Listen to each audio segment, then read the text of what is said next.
Hey, shalom, shalom. First and foremost, I want to say Kalaim La Yahweh Shem Yahushai.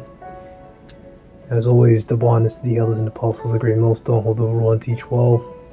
It's young brother here, Shamash One. I was doing a little bit of reading. I finished up this chapter, 1 Peter 1, earlier today. Went out to the gym, came back, rested a little. Then I read 2 extra chapters, the second chapter and the third chapter, leaving me 2 more chapters to go, which I might finish out tonight. Fucking up already with adhering to the reading plan, but I just put that out there for your brother's use. If you want to use it, use it. If you don't, don't. I just found it useful to help structure your reading. Because, things need structure, whatever you do, put your whole mind to it, like the scripture says. So, I just want to read this one scripture here, right? Because I saw it and it caught my eye, and I was like, wow, man, wow. He just puts a lot of things just out there and makes it real obvious, right? Peter, an apostle of Yahushua Mashiach, to the strangers scattered throughout Pontus, Galatia, Cappadocia, Asia, and Bithynia. These are all regions in Asia Minor, but you can go see. If you just look at an ancient map, you can kind of get the exact locations of it. But you see there's strangers scattered throughout Pontus, right, in these different areas in Asia Minor. So you look at the NLT version, right, which they're actually correct on this, right? This letter is from Peter, an apostle of Yahushua Mashiach. I'm writing to.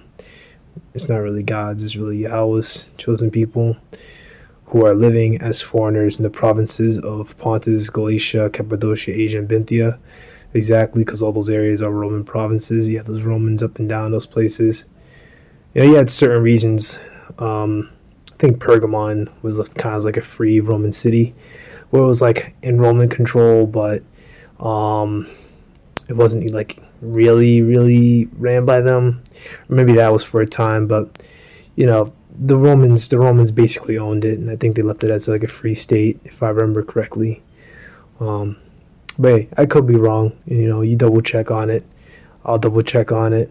If I remember to put it somewhere in the video, I'll do that. But back to this, right? 1 Peter's 1:1. Let's go to that word strangers, right? Because that pretty much makes it real obvious what this is talking about. It's talking about Israelite foreigners, right? So that's G3927. Par epidesmos. One who comes from a foreign country into a city or land to reside there by the natives, by the side of the natives. And that's pretty much it, because they didn't originally, as Israelite foreigners, they didn't originally come from the lands where they are currently residing in. They came from a foreign land. They came from Israel, right? You can see that in the book of Maccabees. I've been reading that lately as well, and it talks about how during the persecution that there was Israelites that actually fled and just straight up booked it, just straight up left, and Antiochus sent his men down there to jack us up. There's Israelites that just straight up booked. It's very possible some of them went all the way over to Greece, Asia Minor, and all these different regions. It talks about that second Maccabees, Israelites in Egypt, right? Likewise, the way we're scattered today, we were scattered back then too. Some curses, man. And that's pretty much it. This makes it pretty obvious. So this is just another scripture that you can, add to your repertoire for Israelite foreigners. Scriptures besides, like James 1:1, Acts 10. You could even use Acts the 15th chapter. I like to use, second Ezra, the first chapter. There's one that talks about it. I think it is the first chapter, somewhere like the 20th verse, and kind of goes into it. But many verses, many scriptures. But that's pretty much it for this. Shalom.